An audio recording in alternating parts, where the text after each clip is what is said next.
If niggas gonna be around me, you gonna be my brother, my partner, my business associate, nigga, you gotta be able to either teach me something, show me something, or help me do something. And I need to be able to teach you something, show you something, and help you do something. That's real. Because if you can't use me, then I'm useless. If I can't use you, then you're useless. Then who the fuck wants to be in a circle full of people with nothing is being utilized? That's right. That's idle time. I thought that's what the devil's playground is, idle time. Prince, he's tapping in with Rap a Lot.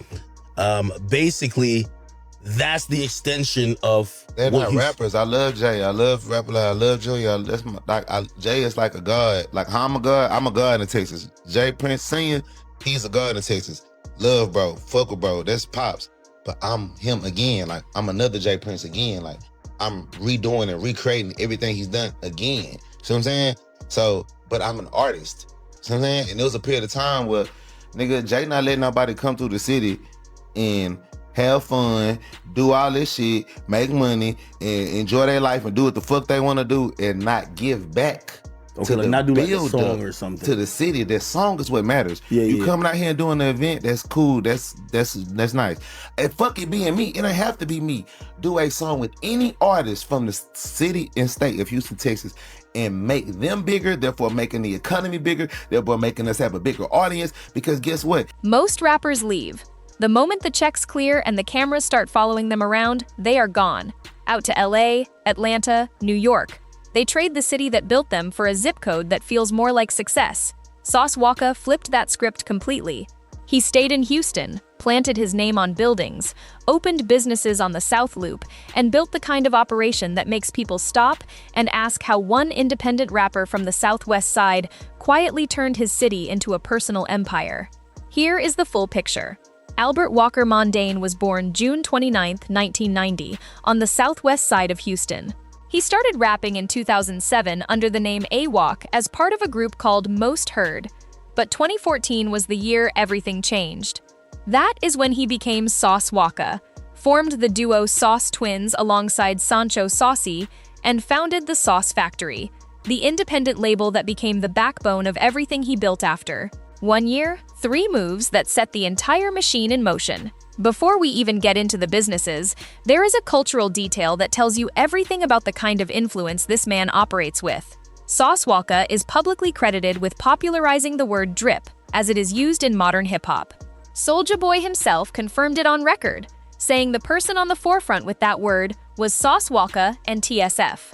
A single word that has now appeared in thousands of songs, advertising campaigns, fashion branding, and social media captions by people who have never heard his name. That kind of cultural authorship does not show up on a balance sheet, but it absolutely shows up in every business room he walks into. Now the money. Sauce Walka has released over 20 mixtapes and multiple albums independently, which means the recording royalties from every stream flow directly back to him, rather than to a label recouping in advance. His catalog is on every major platform, and his 2026 track, Stop Snitching with ASAP Rocky, debuted at number 62 on the Billboard Hot 100. His first Hot 100 placement, achieved without a major label machine behind it. Beyond streaming, his live following in Texas is as loyal as it gets, translating into consistent booking fees, festival dates, private events, and brand appearances that never show up on a chart but generate real income year over year. Then there is the income stream nobody expected to become one of his biggest: OnlyFans. In April 2026, Sauce Walka posted a screenshot of his earnings to Instagram, showing he had pulled $6.2 million from just one account over 7 years. He also stated publicly that he manages 12 accounts total. His caption was direct. He said he made more money off OnlyFans than an NFL wide receiver. Earlier in May 2023, he had already shown screenshots of $1 million made across 2 accounts over 4 years. The trajectory has been moving in one direction only. Most artists treated OnlyFans as a side experiment. Sauce Walka turned it into a multi-million-dollar operation. Beyond digital, he has Sauce Walka Gear, his clothing line; Ski Taste, his product line that includes signature sodas and a plushie toy line; and a hip-hop video game currently in development with Lil Durk, Kodak Black, and Key Glock as playable characters. These are not ideas in a notebook. They are publicly announced, publicly discussed ventures that reflect an artist thinking about revenue in ways most of his peers simply do not. But the real story of this empire is the physical footprint he has built in Houston, because this is where it becomes something you can actually walk up to and touch. In mid-2025, Sauce Walka publicly announced that he owns a strip mall at 1419 South Loop West in Houston, which he calls Codeine Corner. Inside that property, he has built out multiple businesses operating under the same roof. The Sauce Factory recording studio is in there. A 24-hour tire shop is in there. A THC Club dispensary location is in there. A restaurant he recently opened is also part of the property. When you own the building and you own the businesses inside it, every dollar those operations generate feeds back into the same ecosystem. That is not a music career. That is a commercial real estate portfolio generating multiple revenue streams from a single asset. The THC Club dispensary partnership does not stop at that one location. Sauce Walka has publicly stated he has over 20 dispensary locations operating under that model, with one confirmed at 14725 Katy Freeway in Houston. 20 locations of a cannabis dispensary business in a Texas market that is still expanding rapidly. That is franchise-level operation that most independent artists have never come close to building. Then, in December 2024, he publicly revealed and opened Splash House, his own strip club in Houston. The announcement went viral almost immediately. A strip club in Houston's nightlife market generates consistent recurring revenue every single week of the year, entirely separate from music, streaming, merchandise, and everything else. Combined with a boxing gym that has been reported as part of his portfolio and the retail operations he runs, Sauce Walka has built a Houston business ecosystem generating income across entertainment, hospitality, retail, cannabis, food, and digital content simultaneously. The TSF roster is its own asset class.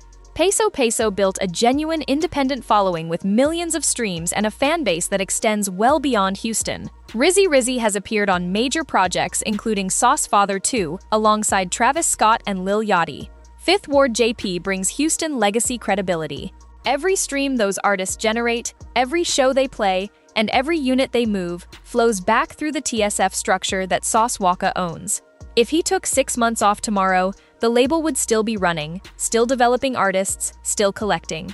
That is the difference between being an artist and owning a label. The lifestyle that makes all of this visible is built to match the scale. His car collection includes a 1960 Cadillac Eldorado connecting directly to Houston's slab tradition, a Mercedes-Maybach S650, a Rolls-Royce Cullinan, a Lamborghini Urus, a Bentley Bentayga, and a Rolls-Royce Wraith, a McLaren 720S, a Bentley Continental GT, a Mercedes-Benz S65, and a 2021 Cadillac Escalade. He said his collection needs a documentary, and looking at that list, he is not wrong.